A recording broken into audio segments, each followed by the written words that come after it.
Welcome to the FTN show. Hey everybody, welcome to Forge the Narrative. My name is Paul Murphy, your host. I'm joined tonight by Ricky Addington. It's going to be great. And Adam Camilleri. Hi. Oh my god!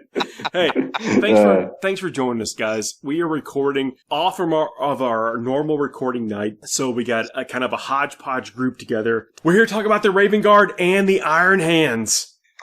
And oh my, there are some things to discuss. I mean, there really are. I mean, the Iron Hands, I mean, they've got some pretty, let's say they're aggressively pushed. I'm excited about them. I want to, let me start with one negative and get it out of the way, and then let's just talk about how great these guys are going to be. GW, why no dice? Why are we not getting Iron Hands dice? They would be amazing. Wow. I want Iron Hands dice. That's not happening. Now, let's talk about how great that is a travesty. Yeah, it's shocking. It's probably only a matter of time, if you ask me. Mind you, if they released like Iron Hands dice, you know, it would be cool that had the metal hand on the 6 and stuff. But if they did Raven Wing dice, would they have like a 6 with a fringe as a symbol? I'd be okay with it. Just a 6 with an emo fringe. A little bit of hair. Sorry, Raven Guard. Over the top. A little bit yeah. Let me state that I think that the Codex is, I mean, they're mini dexes at best, but I think it's a bit of a missed opportunity to include some specialty units within these things. I mean, I know they have to like stay rooted to the lore, but I really would like to have seen some specialty units within each of these codexes.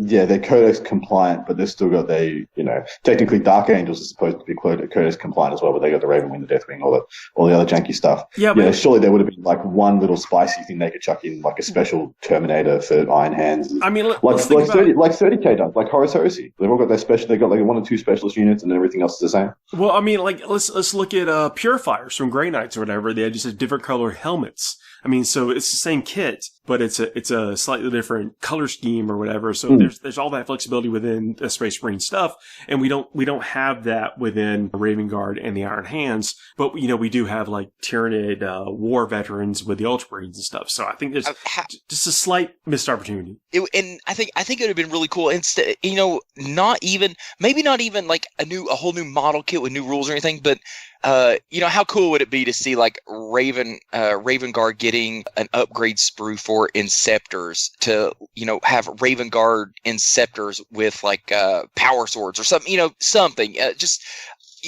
There's ways that you could, instead of trying to come up with a whole new unit, give a unit, something with a little bit different flair to it, with just like an upgrade sprue, and let them, kind of customize a unit in that way. I would be fine with something like that, with each unit getting an upgrade sprue that would change a unit maybe just a little bit, like a different weapon option or something. Something like that would be fun.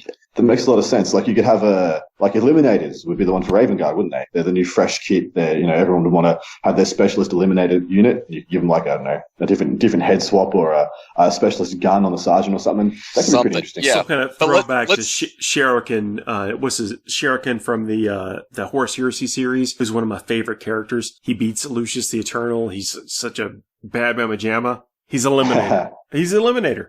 Yeah, let's face facts. What are you going to do to make Eliminators better? I mean, yeah, that's true. That's true. I posted on Twitter today that in my rush to keep up with the meta, I almost glued a head on backwards. That's only partially true. I did stick it on like, oh crap. Yeah, it's slow down, man. Enjoy your hobby. Calm down. No, right? With the Iron Hands and with the Raven Guard, they do have the special character units. Like we've seen Shrike, who's been upgraded to Chapter Master, and then the Iron Hands have the 110 point Iron Father kick your butts. Ugh, Iron Father? Gosh, I wish this dude was my father. This dude's amazing. Like, I mean, oh my gosh. Yes. Everything he does. Yes, I'm down. Yes, I'm down too. I mean, he's a nutcase. He's got great rules. Is it 110 points? I heard someone told me 110 points. Right? Yeah, that's a phenomenal for what he brings. He doesn't have a lot of fast movement. He is rooted to a 5-inch movement like base, but he's got his warlord trait allows him to move 6 inches when he consolidates, and he doesn't have to go towards the closest enemy. Yeah, that really breaks. So remember last time I was talking about how you could use the Alaris special pile-ins and stuff to kind of break the standards of the game, break the kind of the rule set you've been given, and kind of start doing janky stuff. This guy can consolidate and pile in and out of combats at will. He can, heroically intervene in, then consolidate out, then pile into another one. Like, there's a lot of janky, crazy crap you can do. With his 5 attacks. Yes, with his monster axe or whatever it is. What is it? I mean, the Harrow Hand is a +3 strength melee weapon that's -2, 2 damage. And then he's got the Servo Arm, which is ×2 strength, -2, 3 damage. That's a Thunderhammer attack, yeah? And he gets 1 attack with the Thunderhammer. Essentially, and then he'll have 4 with the Harrow Hand. Yeah, that's it. And then he's also got the Gorgon's Wrath, which is a heavy 3 heavy bolter. It's basically a heavy bolter. 2 damage. 2 damage and -2 damage. Wow. -2, yeah, -2 AP, 2 damage. Mind you, it's okay. It's okay.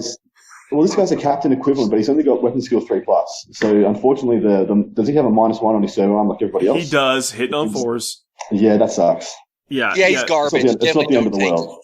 Don't take him at all. Yeah. You should really not take this guy for 101 points. Definitely. He's just a waste of time, guys. With look elsewhere. 7 wounds, 2+ armor save. Garbage. Yeah. He's giving a 5+ invuln, so not models within 6 units. Yeah. So you can octopus trail out, tangle out from this guy. Yeah, horrible. Definitely not. I wouldn't take him. Definitely You're talking about the rights of tempering. Models in friendly Iron Hands units have a 5+ invulnerable save whilst their unit is within 6 inches of this model. Yeah. So you know what you're going to see a bucket load of now, guys? Now that if Marines are going to be the powerhouse we're all going to think they are, they're going to see Dizzy Ravagers are going to be on every table that's playing Eldar. They're going to have the 3 Dizzy Ravagers are going to come back. It doesn't matter, you don't have Doom anymore. Just give them the real ones to hit once to wound from the Warlord trait, and they'll be hitting on 3s, wound on 3s against these guys, and you'll have a 6-up armor against it if you're a usual Space Marine, and then you're dead. You're a Primaris Marine, you're just dead. Whereas these guys are going to have possibly some other stuff, which is minusing the damage firstly, which we might get to, and also a 5+ instead of a 6+, which is huge. A big difference. You're talking about ignore injury, ignore wound of 5+. It's out of control. I think the Iron Hands are, so we're talking about mentioned that they're pushed. I think they have some pretty aggressive rules. And also defensiveness. So they have a huge amount of defensiveness with offense baked in. There's almost no compromise. Well, so when the Marine decks dropped, everyone noticed there's a 40% friggin' increase in damage output just from the Codex. But that was everyone was like, oh yeah, that's pretty much where everyone else is, bringing up to about now. They can do like a Tau equivalent gun line, but they don't have the durability that Tau has, or that other super gun lines have, like Eldar, where they have the minus to hit and they're fast and quick and all these things. So people were like, oh yeah, they'll be up to their par on damage output, but they still can't take hits as well. And then all of a sudden, Iron Hands, all of a sudden you can't take a hit. So there's no downsides anymore. It's just good. It's just good across the board. I don't know. So if Iron Hands was your D&D character, all the bars are maxed. You got straight 18s across the board. You're on 18s and everything. Yeah. It's fine. So, remember though, guys, remember, he still only moves 5 inches though, so I don't know. He's not that good. All right, so the Iron Father has the Warlord trait built in, which is a student of history. When this Warlord consolidates, they can move up to 6 inches instead of 3, and do not end their move closer, and do not have to end their move closer to the nearest enemy model. So I know we just mentioned that, but that's huge. It's so bad. Yeah, I think it's incredible. So we consider about let's say you don't you don't heroic intervene or anything. You charge, yeah. You charge your whatever. Let's say a 7-inch charge is an average. You got to end within an inch, otherwise you haven't completed the charge. So you go straight towards a unit you want to charge. You roll your 7. You stop 0.9 of an inch away, and then you consolidate 6 inches away from them into another squad. He can charge a knight, attack the knight, and as long as he doesn't move into base contact with that knight, he can fall out of combat and not get the hit back. No, so it's only to consolidate. The pile-in still has to be towards the closest enemy. It's just consolidate, so it's his first initial move after the charge. He can go wherever he wants. The pile-ins will still have to be towards the closest, so you can't pile away from the knight unless there's another knight closer. I'm saying he can consolidate out of combat. When this warlord consolidates, they can move up to 6 inches. Exactly. Yeah. Sorry. I got it the wrong way around. I said pile-in, I meant consolidate. You're absolutely right. Yeah, so I would put that on fact watch. Right. Like, I mean, it makes it, but because right now, this guy can charge in, do all of his attacks, and as long as he's not in base contact, he just consolidates out of combat, and you can't swing back against him because he's more than you're not locked in combat, so you can't even pile in on him because you didn't. So wait a second. Then you can pay 3 CP and do it again. Oh no, you can't, right? Because you'd have to be locked in combat to do it. No, you'd have to be. As long as you made a charge move, you can. You couldn't do a second round of combat. You do a first round of combat. Oh my goodness! So even if you're not locked in combat because you charged, you can do it. You charged. So as long as you charged, you get a pile in. So with the consolidate, you have to end under 3 inches away from him, and then your pile in gets you back into 3 inches. You hit him again. You consolidate back away. Yeah. Oh man, this has got whole new levels of silly. It's dirty. Well, there we go. Okay. This is what. So somebody's writing the FAQ right now. Yeah, someone's scribbling. Right, what did they say? What did they just say? Rewind that. Yeah. Okay. So Technomancy discipline. That's the librarian psychic tree for the Iron Hands. And the crazy thing is that most of the stuff casts on 5s and 6s.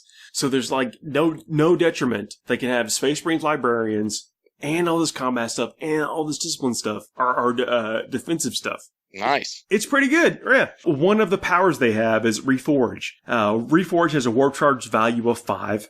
If manifested, select one friendly Iron Hands vehicle model within 3 inches of and visible to the Psyker. The model regains D3 lost wounds. So if you've got one of these Iron Fathers who heals 3 wounds to a Dreadnought, and then a Librarian who can heal D3 wounds, you're healing at least 4 wounds a turn. Yeah. Well, you're right. And plus another Tech Marine roll. Up to 9 on a Dreadnought per turn. So things like the Leviathan Dreadnought, who's already a beast, without all this buff, you've basically made him unkillable. Well, so there's a bunch of other stuff. So I'm happy you jumped onto the Leviathan. So the Leviathan all of a sudden has really no downsides. So firstly, from Iron Hand, it's moving and shooting without penalty. It's got a Blitz skill 2+. So now it's hitting on a 2. You can move and shoot without everything's heavy. It's toughness 8 with 14 wounds, a 4+ save, and a 2+ armor save. Now it's automatically it gets a 5-up, 6-up feel no pain, or is that a 5-up with the doctrines? Someone told me you could get a 5-up feel no pain, but I might be wrong. But a 4-up, 5-up all of a sudden is phenomenal. Then there's a CP stratagem to halve incoming damage, which is phenomenal. And then there's another one to give you -1 damage, which is phenomenal. So all of a sudden, something like a Leviathan Dreadnought really becomes a keystone piece in your army rather than being something that was just, it's crazy, it's kind of good for its points. And now that is an insane investment, and it's incredibly good. Not only that, it's you take 2 Storm Cannon arrays, that's your anti-marine unit as well. Other people bring Marines, you got 20 shots hitting on 2, strength 7, -2 damage. I love that Storm Cannon array. And if I can take it one step further, you can also make it a character with a CP investment. Yeah, so you can give it a Warlord trait. Which meaning you can give it a Warlord trait if you wanted to, and there's a stratagem that allows, it's like a stratagem of martyrdom to where Iron Hands troops or infantry or whatever can absorb wounds that would be coming into an Iron Hands character. Holy crap. Someone's shooting a melter cannon? Yeah. You shoot your melter cannon in, kill the scout. Good job. That's so good. So it's the Cogitator Martyr Room. Use this stratagem at the start of your shooting phase. Select one Iron Hands infantry unit from your army until the end of the phase. When a friendly Iron Hands character model within 3 inches of that unit would lose any wounds as a result of an attack made against the model, the unit can attempt to intercept the attack on a roll of a d6 of a 2+. The model does shields now. Yeah, it's basically grot shields. Wow. Yeah. For 1 CP. So much goodness. Look, I mean, this all is like lore friendly, so it's hard for me to hate on it. I don't hate on it at all. I think it's great. And I mean, dude, congratulations, all you Iron Hands players. Congratulations. And I dare anyone to talk trash to an Iron Hands player. You know, I don't know, man. They did have the Chain Lords. Whatever. Be excited. I'm excited. Who even cares? Oh, you should. Like, I think you should be. I think it's. I think they get their 3 months grace period. Everyone, when any faction has been trash and gets like an ultimate crazy ass boost, you get a 3-month grace period where no one's allowed to say, and then we can upload it. Yeah, I'm going to enjoy bleep it. that, but remember, everyone, he Wipe is me off Australian. the table. Also, when I said you could repair 9 wounds, that's because there's the stratagem Machine Empathy. When you've repaired something, you pay 1 CP, and that same model who's already repaired a unit can repair it again. Oh, I get you 9 because I was thinking a Tech Marine would get the D3 or whatever. Yeah, so one Iron Father for 1 CP can give back technically 2 D3 wounds, but that character can give back 3 plus 2 D3 plus D3. Yeah, so minimum of 4 from impossible 6. That character point value is insane. It really, I mean, 7 It can't be wounds. 110. Oh man. I mean, I think that there's a lot of the point is based on the fact that he's not that mobile inherently. Yeah, but you know what? I'm not moving my executioners more than half of their speed anyway, cause so he's just going to sit right there and give my tanks all the invulnerable save and the wounds back. So that's pretty okay. So we just mentioned the Gorgon's chain, or I just mentioned the Gorgon's chain from the like the previous incarnation of when the Iron Hands were like really strong. That relic still exists. The breaker of games, the Gorgon's chain. I loved it, man. It had like an actual like fist with a chain wrapped up in the fist of the. It was awesome. Anyway, so a model with this relic has a 4+ invulnerable save when resolving an attack made with a ranged weapon against this model. Subtract 1 from the wound rolls. That's fun. It could be significant. Oh, it is significant because, like, you know, Harlequins have that, and there is nothing better than subtracting 1 from the wound roll, especially on fragile little Harlequins. So on this dude, you put that on.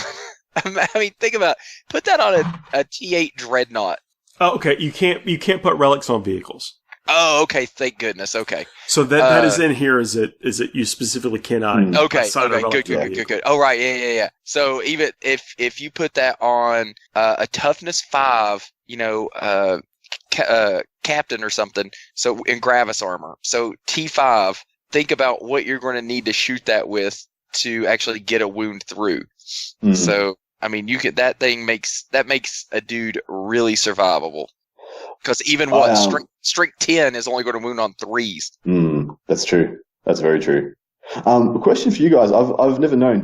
So Iron Hands still get access to the Codex stratagems as well as these? They do, yeah. So you they do, yeah. You so get the special got stratagems and the Codex. They've got a book.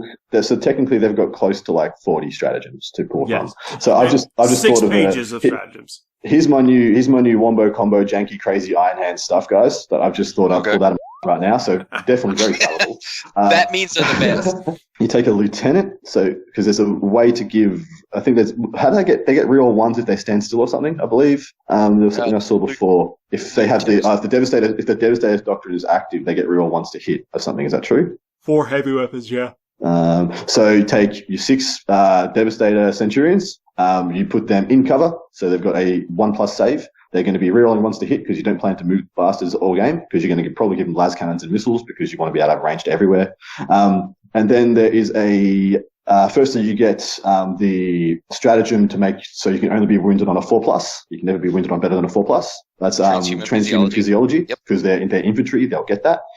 Then there is one that's just read it here that gives them a 5+ feel no pain instead of a 6+, which is mercy is no, it's not mercy is weak. I just saw it a second ago.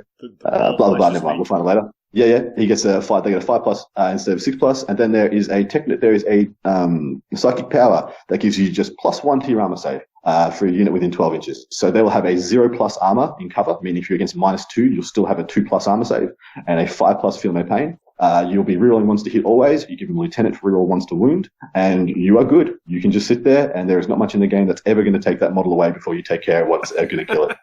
So it's a 0+ armor with a 5+ feel no pain. You can give if you're really, you'll never with 4 wounds apiece. with 4 wounds apiece and toughness 5. And you can have, of course, if you wanted to, you get a 5+ field invulnerable save next to him as well. But with a 0+, there's actually nothing short of, I think, the harpoon on the valley. So you're determined to take away our clean lyrics. Oh God, did I swear? Yeah, right. I know, right? He was too excited. I love it. I was. I get caught in the moment. My apologies, everybody. I'm a filthy mouth Australian. If your delicate ears have been damaged by my willful and careless actions, please complain to Paul. I'm with you though.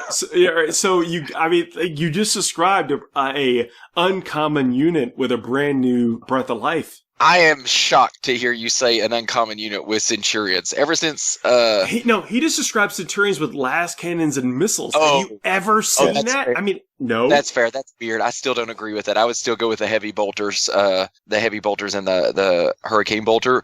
But the reason I said that is because you never want to move this unit, so you want to be able to deploy it on like the top of a ruin and just have a command of the entire field and never have to move it, because firstly it moves 4 inches, so it's not moving anywhere anyway. So unless you're deep striking it, which you can I think you can do now with Raven Guard, I always think you're better off just taking stuff that gets range for everywhere rather than someone just saying, oh, you've got what is it for grav cannons? Is that 24 inches as well?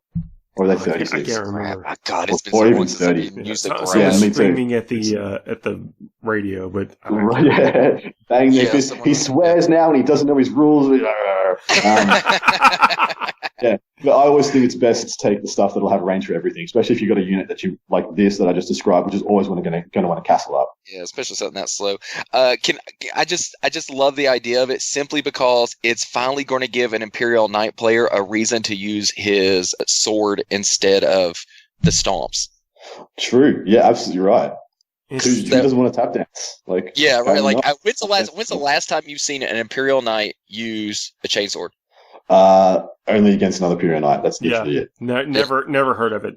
So this reject the flesh, embrace the machine. Use this stratagem at any phase when an Iron Hands infantry unit from your army is chosen as a target for an attack until the end of the phase when a model in that unit would lose a wound. Roll a d6, adding 1 to the result. If that model has all flesh is weakness warlord trait, on a 5+, the wound is not lost. So that means you can get a 4+ feel no pain on a character, yeah? On a character, yeah. Do you know what used to give that? The Gorgon's Chain. You got to work a little harder for it now. You do. God. You know what I'm annoyed by, Paul, is this optimal repulsion doctrines, because that used to be a Dark Angels thing, not the name, but let's I am optimally repulsed by Dark Angels. Oh wow, let's go there. Ooh. You sanguineous fanboy. Let's get in on this. But all right, let me read this one off. You read it off for me. 1 CP, use an opponent's charge phase when the Iron Hands unit fires Overwatch. When resolving Overwatch, attacks hit on a roll of a 5 or 6, or if the flesh is weak chapter tactic, then hits roll on a 4, 5, or 6. That was Dark Angels. For And 1 now, CP. Yeah. For 1 CP. 1 CP, For 1 and you're CP. going to Overwatch on 4, 5, or 6. Mhm. Yep, I will take that. But what do you Did use you want it to on? charge? If you got those, if you just got that Devastator Centurions that you just said with yeah. bees and hurricanes, when who's you going try to to charge lock that my unit? Devastator, Who's going to yeah. charge? Well, okay, let's go back to the character in Hellblasters for a second. So Hellblasters have kind of been on the cusp of like almost being cool for about a year now. Yep. Well, they were for Dark Angels especially. Hellblasters were great, but I think point for point for shot, or I should say shots per point, you're just better off with inceptors. Unless you just need that range of a Hellblaster, you're better off with plasma inceptors. So the Iron Father Farios has the Signum Array. At the start of your shooting phase, you can select one friendly Iron Hands unit that is within 3 inches of this model. Models in this selected unit have a ballistic skill of characteristic of 2+ until the end of the phase. You notice that it doesn't say +1 to hit, so you'll still overcharge on a 1. You'll still die on a 1. Yeah, fair enough. Yeah, but it's very good. It's still very, very good. Is this the push the Hellblasters need to be like super competitive? Because I hear people talk about how awesome they are all the time, but I've never ever faced one in a tournament. I have a couple of times. I've never faced them and been worried, is I think the issue. Fair enough. All right. So is this enough, you guys? No, I don't think so. I don't think so. But let me explain why I don't think so. Yeah, fair enough. Because I mean, I run Hellblasters in my Dark Angels list, okay? I run a 10-man Hellblaster squad with Weapons of the Dark Age, and I've got Azrael there giving them a 4-up invul, rerolling all failed hit rolls and wound rolls of 1 with the lieutenant, right? And so they're doing that, and that's great. Don't get me wrong, that is doing work. But at the end of the day, they're still toughness 4 with 2 wounds, and they're a lot of points, and they can get shot off the table. They're only moving 6 inches unless you buy an expensive transport to put them in. So they're vulnerable. They're a vulnerable unit that is not always going to be getting in range. You're paying a lot of points for something that is usually trying to get in rapid fire range. You're just better off with inceptors every day because you can keep them in deep strike, bring them down, keep them safe until you can get good shots where you need them to be. They're toughness 5. They're 3 wounds versus 2 wounds. I think Hellblasters should just be coming out of your list in favor of Plasma Inceptors. That also opens up 3 heavy slots for more Eliminators instead of wasting 1 on Hellblasters when you could take Inceptors. It's just, I love my Hellblasters, but they're just coming out of my list because Inceptors are better. And that is a cool ability to be able to hit on 2s. I love that. It's I not would love it. in this case. It's any I get it. Yeah. I get it. And I'm comparing those 2 units. I think comparing those 2 units in a vacuum, I think Inceptors, Plasma Inceptors are just better. Yeah, fair enough. I broke my Twitter silence today by posting a WIP on Eliminators. I heard a rumor that Eliminators, those 3-man Eliminator units from Shadow Spear, are going for like $80 on eBay right now. I heard a rumor that can't even be true because the model they're open for sale now. Yeah. On the How much are they? How much is it for a unit of 3 in America? Because I'll tell you what it is in Australian dollar dues, and you'll be aghast. $45, $50. Right. And you're talking about the new ones. You're talking the new box set. Yeah. The multi-part kit. So 45 over there. I think so. Yeah. It is 84 over here. Sorry to hear that. Okay, just to like, So you think you guys are the golden goose? Don't quote me on that. I hope I'm not like making people super salty. I haven't looked at the 50. It's 50. I think it's it's $45, $50. So 50 American. The Iron Father also has the rights of tempering. Models in friendly Iron Hands units have a 5+ invulnerable save, whilst this unit is within 6 inches of this model. That's not infantry or whatever. That's any model, any Iron Hands model within 6 inches of this guy. So he also gives 1 unit with skill 2+. Yep. He repairs vehicles phenomenally well. He punches like an absolute champ. He can consolidate and break the game when he charges and goes pretty much wherever he wants. And now he gives a 5+ invulnerable save as well. If this guy wasn't doing enough for you already to make you want to take him in every list, just do it. Yeah, right. Just click him. It might as well automatically come up in your army builder or sulfur. Yeah, go ahead and set that as your Battle Scribe favorites so that it just automatically populates in there. You'll be fine. Oh, he is out of control. I mean, look, that's everywhere. We're not telling you anything new with this, but I mean, no, it's good. Well, so there's a lot of stratagems to buff intercessors now, like a ridiculous amount. So you can take a unit of 10 intercessors in front of this guy. You can make him to bliss skill 2+. You can move him. He's going to be giving him a 5+ invulnerable save as well. Move him up. Make him act like they stood still for the purposes of the bolter discipline, and then turn him into rapid fire too. So they're going to have 40 shots hitting on a bliss skill 2+. It's not too bad. I don't think you can just leave that with not too bad. I think that's pretty awesome. Well, pretty also good. think about so convert that over into, if you let's say you're playing against Marines and it's Marine versus Marine, and that guy's bringing a bunch of like not Iron Hands, like Salamanders or some other crap intercessors. Yeah, you take 10 intercessors with Stalker bolt guns. All of a sudden, they don't care about moving and shooting anyway. They got the Devastator's Doctrine action, so they're -3 on their rend. And they have 6+ feel no pain, 5+. They're going to be hitting on 2+ with the Stalker bolters when you move, thanks to this guy. And you're just going to shred like 10 intercessors that the other guy has. Just be like, oh yeah, you thought you had the good Marines? Turns out I have the Marines that kill the good Marines. Bang, dead. The psychic tree has a couple of powers. One of them being reforge. that lets a model regain D3 lost wounds if it's a vehicle. You target an Iron Hand's vehicle on a 5, a casting roll of a 5, D3 wounds. So I mean, I know we're buffing up the Leviathan Dread, but any vehicle like the say the Executioner, the Repulsor Executioner, who is doing work for people right now. You basically make it to where it never dies. It's good. And don't forget, Blessing of the Machine God, 5. Warp Charge 5. Warp Charge 5. Until your next psychic phase, when resolving an attack by that vehicle, add 1 to hit rolls. That makes that Executioner even better. Things like the Leviathan, you're going to put it in your list, and the only way your opponent's ever going to stop it is by tapping and wrapping it.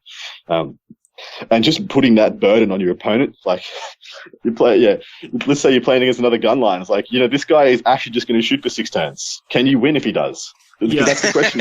Well, let's talk about that for a second. So you put the Repulsor Executioners kind of in a diamond formation in front of the Leviathan, to where it's automatically harder to charge the Repulsors because they got the -2. Mm-hmm. Yep.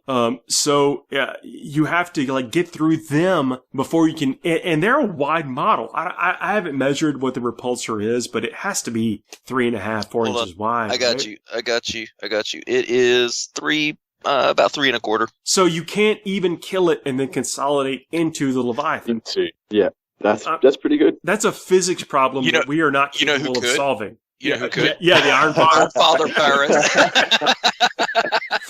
Well, okay. Now let's talk about that. Also, if you can fight twice, so anything you can fight twice can also consolidate twice. So you can get there, but you have to burn CPs. But that's still a huge investment of what you have to burn to make that thing not fire for a turn. Yeah, exactly right. Just a single turn, maybe even fire for a turn. I'm pretty sure it can in some armies withdraw and still shoot. I mean, we're talking about Iron Hands specifically, but you have to invest in making that thing not be able to fire, and it's brutal. 20 shots. Yep. It's so good. So good. So you deploy those Executioners, which everyone is taking, by the way. I don't think I was a big believer in them. You weren't. The Eliminators. The Executioner, Repulsor. Yeah. I wasn't a big believer, especially with the points jump. I was like, I don't know, man. I don't know if it's worth it. But then when you factor in it can fire twice, it's got the -2 to charge, and then all these subtle benefits, I admit that I was wrong. You're wrong. Now, when you do this and you put them in this weird, the diamond formation that's protecting the Leviathan, I mean, you've got 700 points for your army that get to blow people away forever. I just found a stratagem for you, Paul. Use a stratagem in the shooting or fight phase when selecting an Iron Hands vehicle model. Until the end of the phase, just reroll hits. Doesn't reroll fail, not reroll failed hits, not reroll, just reroll hits. That's phenomenally good. On a repulsor that has so many, it's bristling with guns. You're going to get so much mileage out of those 2 CP. Because this 2 CP, so it is a bit, but a regular repulsor has 12 freaking guns on it or something silly? Yeah, all the guns. The guns. Yeah. It's like the Big Mech's wet dream. It's in the wrong faction. Yeah. Oh my goodness. You get so much mileage out of that shit. So making the Dreadnought a character allows you to make it a target for Warlord traits. You can either give it additional Warlord traits with stratagems or whatever. But we've been talking about all flesh is weakness. When this Warlord would lose a wound, roll a d6 on a 5+, that wound is not lost. In this game, in 40k, it's how long is your stuff effective. And then we're building in things with this list that make your stuff effective 3, 4, 5 turns, which is not common. I think Iron Hands can go to turn 10. I don't think they're, that was always my problem with, I've been playing Primera since they come out, right, with my Dark Angels, and it was always the problem is I'm doing great, but by turn 4 and 5, all of a sudden, I'm really the wheels will come low off. You're on your back foot. Stuff starts to fall apart because it's just that you're running out of models. It's such a low model count army. Iron Hands is not going to have that problem. It's people are going to come up. I feel like people are going to come up to your table when you're playing Iron Hands, and you'll be in turn 4 and 5, and people will just say, "Oh, y'all just getting started," because you're gonna have your whole army on the table. Like it's not going anywhere. You can castle up with stuff that's like, I mean, it's pretty neat, man. Hey, tell you what, let's take a break. Then we'll come back. We'll ooh and ah about some more of this stuff. Yeah, my brain's fried. I need to walk away from this for a minute. All right, see you in a second. FTN is brought to you by Discount Games Inc. Please visit them at www.discountgamesinc.com. And don't forget to ask Jay about ways to save even more on your hobby projects. Hey everybody, we are back. Just me and Ricky. Adam had a dip. He had a date. Oh gosh, he better not tell her what he was doing to make him late for this date. I know, right? So we're actually recording on Saturday evening, so it's like Sunday afternoon his time, and he graciously jumped into our recording to swear a lot about Iron Hands. A little bit. It's fine. It's fine. It's cultural. He's got it. Yeah, I mean, I don't think you can just turn it. You can't just turn it off. So anyway, we're talking about Raven Guard now. So, look, Ricky, there have been 13, maybe 14, depending on who's counting, Black Crusades, one Black Parade. I watched Spider-Man 3 in preparation for this, and I have even pulled my hair across my bangs. Let's do this. Oh, so Sons of Korax. I mean, I know we gushed about Iron Hands, but the Raven Guard, they've got this kind of built-in abilities that make them harder to hit. And then they've got this surgical strikes rule. While the tactical doctoring is active, which can be whenever you want, can be for your whole game if you want, when resolving an attack made by a model with this ability against a character unit, you can add 1 to hit rolls and wound rolls. I like that. I like that a lot. It's real good. I mean, let's think about the humble Space Marine Scout. Let's not even go to Eliminators. I'm going to let you do it, but we're going to get to Eliminators, shockingly. Yeah, okay, yeah, we will. But Space Marine Scouts. So with Scouts, they got, you can give them sniper rifles for not a huge investment. I think that we're rapidly approaching point values to where the legacy Space Marines and Scouts don't make a lot of sense to the points per wound ratio. Mm-hmm. But right now you can still, the Scouts get all the benefits. They got deployment shenanigans, and then they've got the sniper rifles. Mm-hmm. So, on the 6 to wound, they've got the mortal wounds. That means you're mortal wounding on 5s. Yeah, because remember, that's not it's specifically, with a sniper rifle on a 6+ inflicts 1 mortal wound, not an unmodified 6. So that means 5+. And then let's talk about your mandatory chaplain. Okay, so we've got our mandatory chaplain in there, who may or may not pop off a catechism of fire.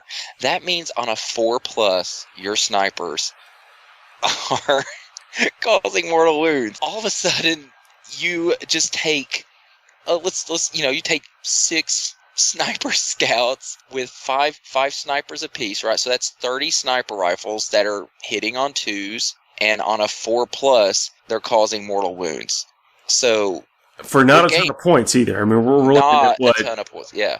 Not a ton of points. I don't they have can it take whatever they 70 want points off the or table. whatever. 70 points to cause. Don't quote me on that. I think it's about 70 with sniper rifles. Yeah, if you're not taking camo cloaks, right? Because I think it's 97 or I can't remember. Somewhere in the 90s if you take camo cloaks on them. But Raven Guard snipers can put out some damage. And remember now with your captains and your chapter masters, now it's not reroll failed hit rolls, so you can go fishing for these 4s, 4-ups. So when you're rolling to hit, and you don't get a 4, you get a 2. Well, the 2's still hitting, but you just re-roll it and go for the 4.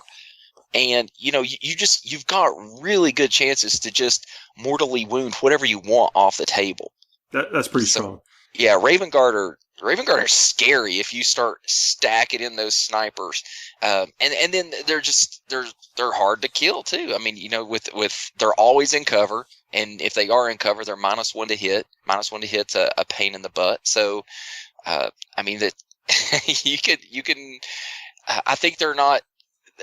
Iron Hands have some stuff that's like just out there bonkers, awesome, like right out of the gate. But I think when you look at what the Raven Guard do, I think thematically you can have some real fun making these sniper armies. That, I mean, because what I love the idea of somebody sets a Raven Guard army down, and their opponent is going to be panicking about where do I hide my characters, because nowhere's safe. There's going to be nowhere safe for characters when Raven Guard. If they bring them out to buff, say they move forward at all, and the characters are only 6 inches, then they're basically going to be out in the open to get sniped by Raven Guard, and you can take an attachment that specifically capitalizes on that. What's the spearhead? That's the heavy detachment for eliminators, or a battalion, 15 scouts with sniper rifles.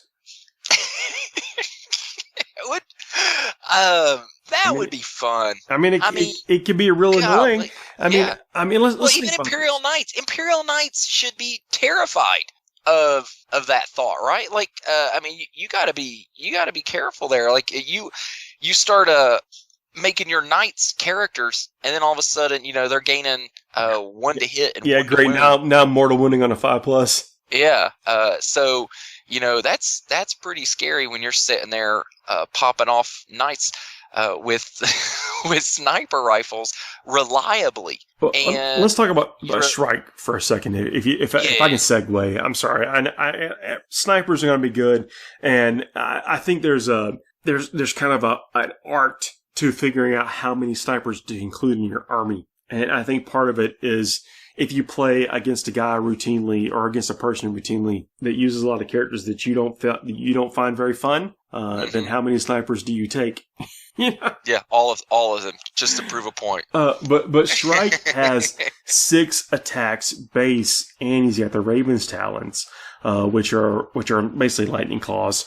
But there's strength of the user, which is strength 4, neg 3 save, 2 damage apiece, and you reroll wounds. I think that neg 3 and 2 damage rerolling wounds is a bit subtle, but with strength 4, most of the time you're needing 5s, or against a lot of targets you're needing 5s, but you could be needing 4s. And then rerolling, when you put that blanket reroll on there, it's pretty crazy. And then neg 3 AP and then 2 damage apiece, you're gonna get a lot more wounds than I think you might expect with this character. Yeah. Especially if you're sending him after characters, right? So that's it doesn't have to be characters. It's anything. It's 2 damage apiece with 6 attacks with neg 3 save, rerolling wounds. Let's say you get 3 attack. Let's say you get 3 conversions through.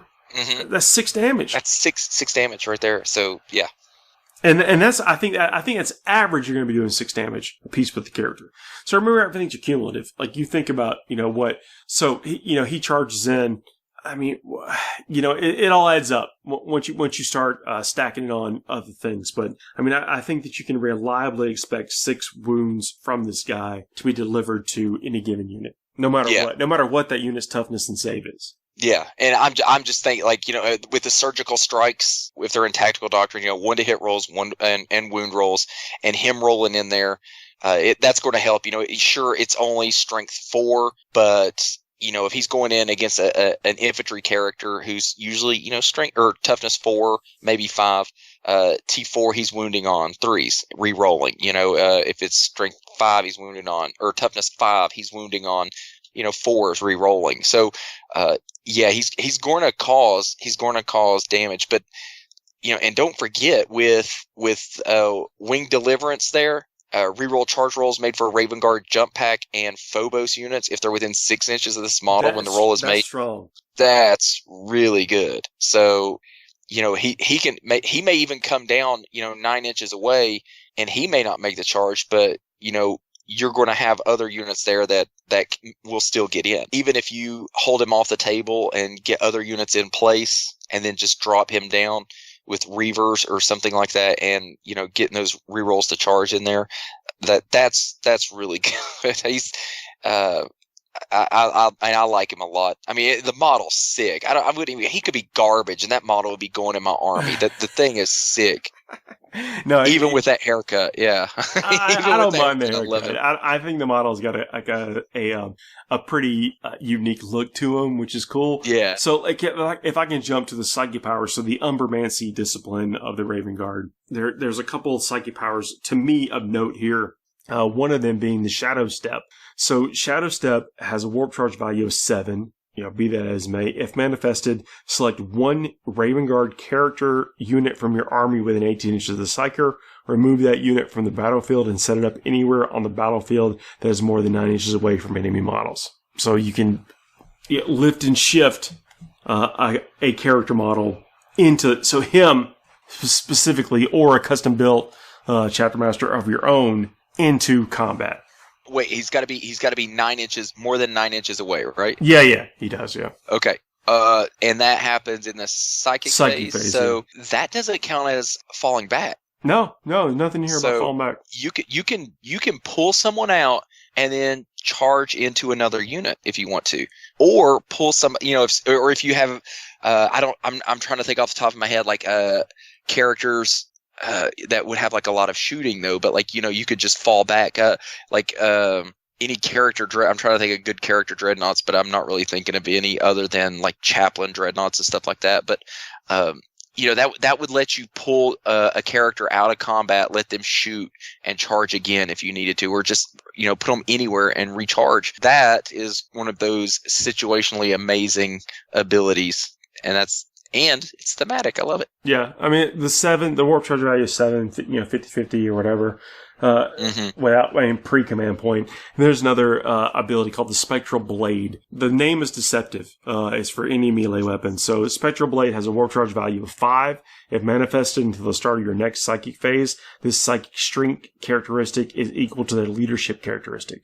The Psyker's strength. So it's like, on the Psyker specifically is equal to their leadership characteristic. In addition, until the start of your next psychic phase, resolving an attack made with a melee weapon by this Psyker against a unit whose highest leadership characteristic is lower than the Psyker's, that weapon has an armor penetration characteristic of -4 for that attack.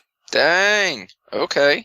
That's pretty neat. Yeah, I mean, it's a lot of things got to line up, but what we've seen with a couple of things in the Space Marine stuff so far is that you can buff out a librarian or another character with the psychic powers, and I think that's really good. I love that. It's just, it seems like, Space Marines, if you don't have like Gilliman, right? It's the characters lately have not.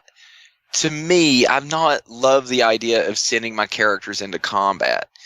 So what you can do with the chaplain now, and some of the stuff that's coming out now that will let you do fun things with your librarians. I like that. I like the idea of having this librarian go Super Saiyan and then just charge in, because in the stories and stuff, we see like these chaplains and librarians who will go in and do some bonkers stuff. So it's really fun to think about these guys going in and with strength 9 attacks and all this. So that would be really cool. Yeah, I mean that's pre when you start adding in weapons or whatever on them. And then there's a power in the Umbromancy discipline, which is Enveloping Darkness. This is pretty good because the cast on a unit within 18 inches, that unit cannot fire Overwatch. And when resolving attacks made by that unit, subtract 1 from the hit roll. Oh, I like that. Yeah, that can be pretty backbreaking if you ask me. That reminds me of...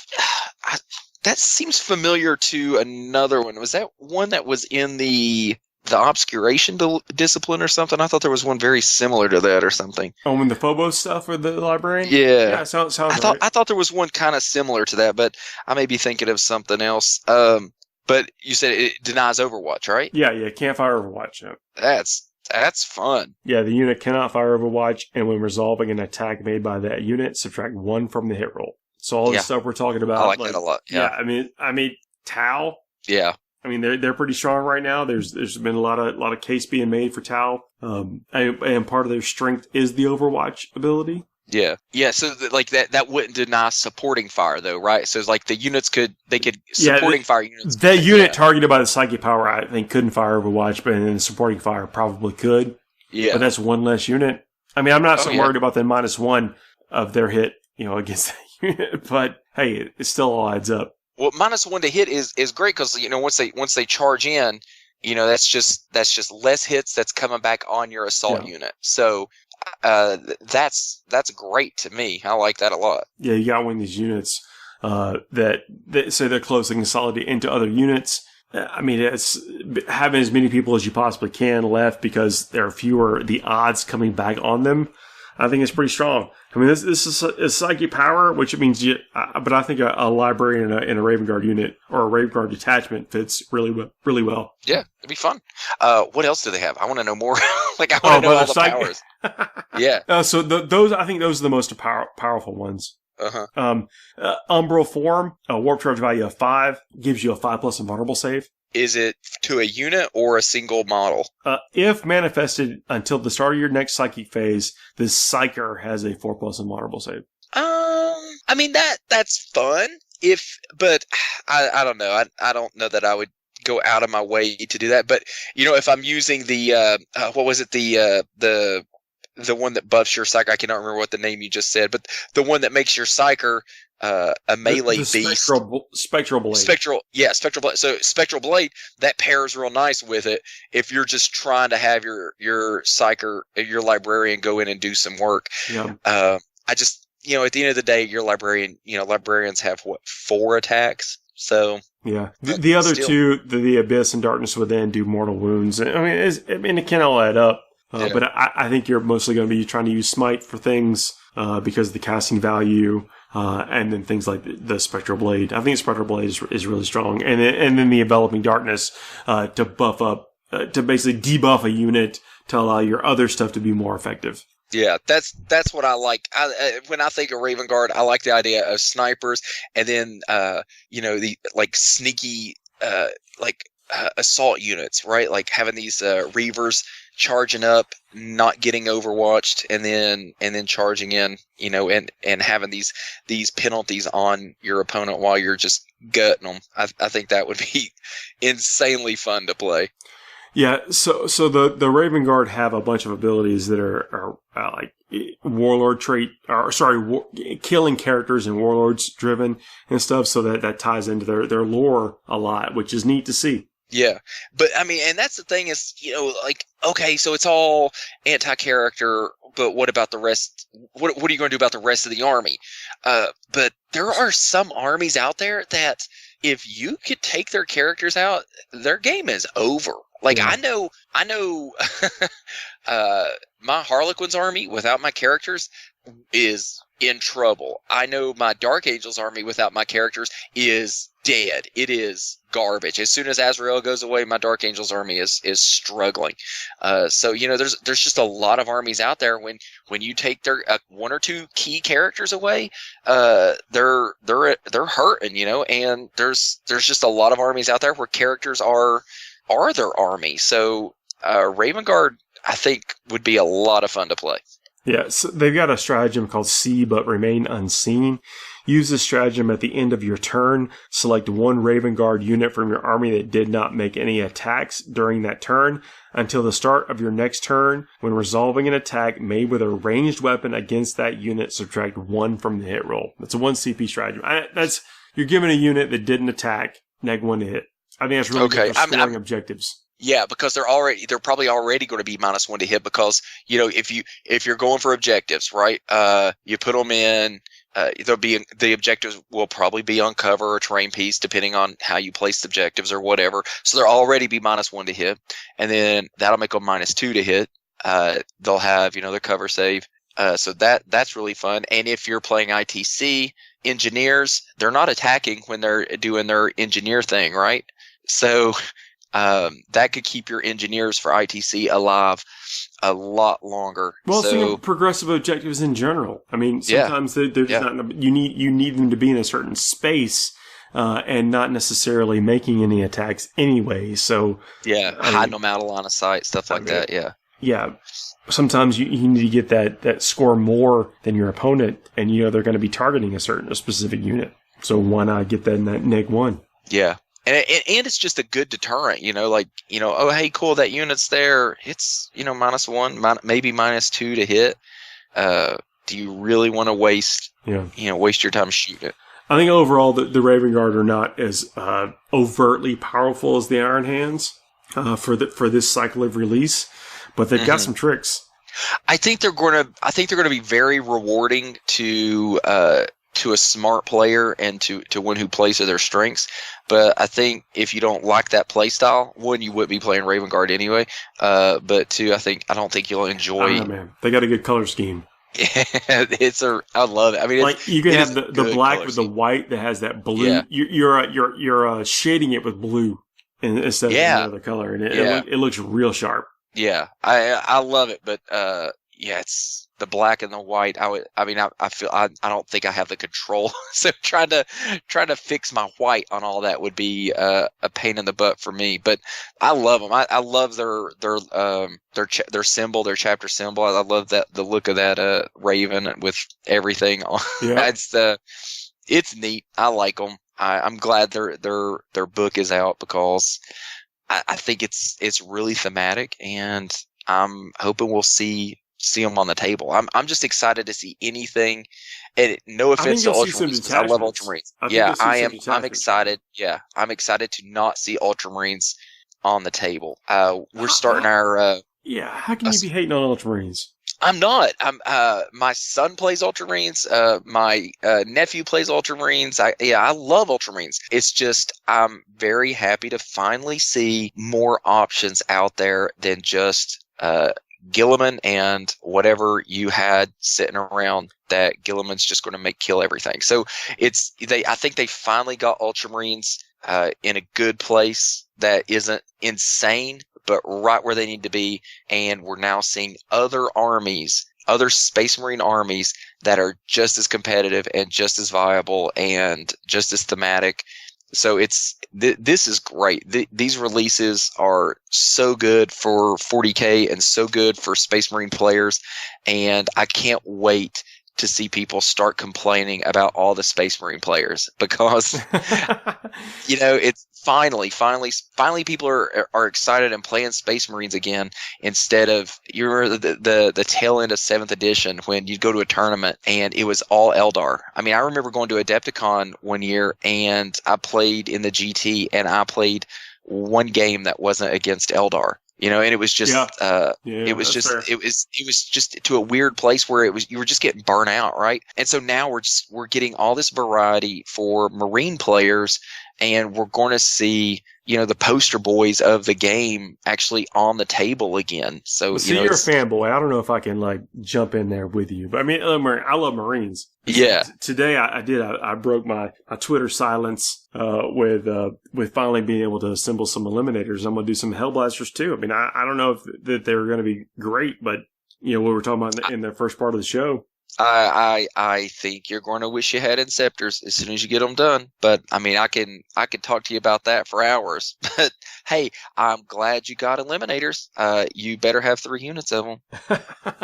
Well, I mean, I think there's going to be some math involved into how many cycles you take as to what you can expect to get a result from.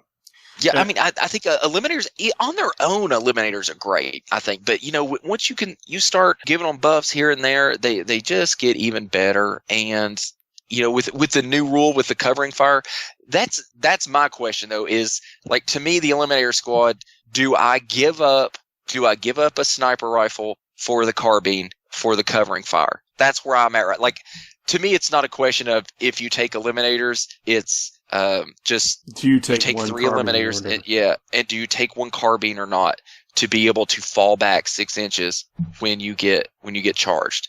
That's kind of where I'm at. So, and I don't know the right answer on that, but I don't think the trick is I think you don't risk that. It just you say just go all bolt sniper rifles and just get more shots out of it. Yep. Yeah.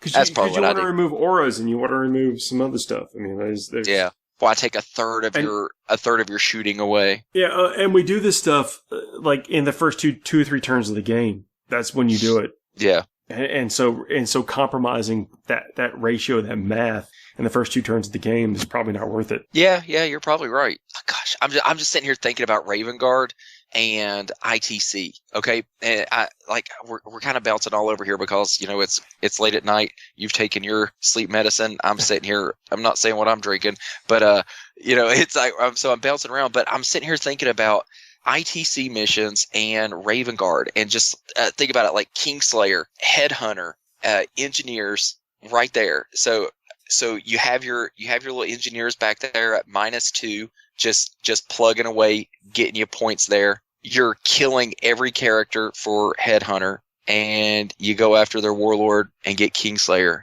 and you're just maxing your secondaries out right there with Raven Guard so easily. And it's like they're not even going to hide their characters from your eliminators because they don't even need line of sight. Paul, I'm telling you, like, oh my gosh, I just want to see somebody take Raven Guard with 6 units of scouts, 3 units of eliminators, and have fun. And just go to work, just like pick it up, making G-Sealer Cult cry. Yeah. Oh my gosh, yes. Because G-Sealer Cults without their characters, that's brutal. Well, I mean, we're seeing a lot of the stuff as like librarians and stuff. I mean, it all stacks up. Like even there's a buddy of mine locally, not the guy I paint for, but another buddy. He won an event locally with Ultramarines, and a lot of that was on the back of the librarian, is what he said. You know, being able to buff himself. Like, so if you take away that ability with snipers, you know, it's going to be crippling to some army list. Yeah, we just had like the reason we're recording later tonight is because I just got home from hosting our tournament, and shockingly, I say that facetiously because it should come as no surprise, Ultramarines won the tournament, and you know he attributed a lot of his success to his Repulsor Executioner and having what's Ultramarines Chaplain Cassius there. Oh yeah, he's beef. Two chance. It's so good for 2 prayers. He's so good for his points. How many points is he? Like 80 points or something? I think he's 85 points. Yeah, 85 points, and you're getting two of your litanies of battle. Now, and just think about that: Catechism of Fire and Recitation of Focus, while standing next to an executioner. Like what don't you kill when you're pumping those abilities out next to game? It puts movement is the most important thing in the game. Don't get me wrong, but we're seeing like there's a real point benefit if you have an innate low movement. It's very interesting. Yeah, it's neat to see like slower stuff is seeing a lot more action all of a sudden. So. But I think it's weirdly pointed. I mean, maybe we'll see. I mean, I'm not saying we need to see a change across the board, but I think it's interesting how that stuff all weights out. Yeah, I don't have as good of an eye for that sort of thing. So like when I look at it, I just like, okay, I like that dude. Let's get him in there. I mean, look at Shrike, you know, who is 130 points or something, and then the Iron Father, who's 110. Yeah, I mean, that's like a big indicator. He brings so much to the table for 110 points. Yeah, and Shrike being 130. Yeah. And largely because he has the 14-inch movement, I think. Now, don't get me wrong. Like, movement is the most important trait, like, stat in this game. So, like, but how you move your models. What happens... Yeah, but what do you do when you get there? It's also important. I mean, that's fair, but, like, how you maximize your manipulation of that movement number. Mm-hmm. But I think that's a player's skill thing. Should not necessarily just be a point equivalent. But that's me. That's one man's opinion. Yeah. But him being 130 points, denying Overwatch, re-rolling, allowing everyone within 6 inches of him to re-roll charges. I mean, Phobos and Raven Guard, but it's but. You know. It is good. It is very good. No, he's good. Don't get me wrong. I'm saying there's a premium point value attached to a higher movement trait, which it probably should be. There should be. Yeah, I mean, if you're faster, you know, that's bringing more value. So you should be more expensive. I'm 100% fine with that. Yeah. I just like Raven Guard. I don't blame you. Look, we're going to talk more. I want to hear what people's list ideas are and what they're building towards, you know, getting ready for tournament season. I mean, Raven Guard and Iron Hands are armies that people have. You know, what are you interested in wheeling out? I think that the Repulsor Executioner is, you know, I'm a firm believer in that now. I wasn't originally, but I think it's panning out, and the proof is in the results. Yeah, I'm excited. Like I'm really excited. I've started working on a non-Dark Angels army, and it has been super fun to paint a Marine army that isn't Dark Angels green. And don't get me wrong, I mean, I know I'm going to get like hate on this. Like I know my friends are already typing as I say this, but you know, it's fun to take a little break and try something new. So I created my own color scheme and everything, and I'm just having fun coming up with a chapter and thinking about how I want to build them and everything. But it's turned into this list that I'm working on right now is 2 executioners and 2 regular repulsors and a bunch of intercessors right now. And you know, it's not going to be a tournament winning list, but it's going to roll a lot of dice and it's going to be a lot of fun. So I'm pretty excited about that. Oh, we'll check in and say how we're doing next week, man. I appreciate you coming on. Adam's not here, but thank him for coming on, especially spur of the moment like we did this. And let's hear about people's lists, and man, we'll talk again next week. All right, sounds good. See you then. Good night.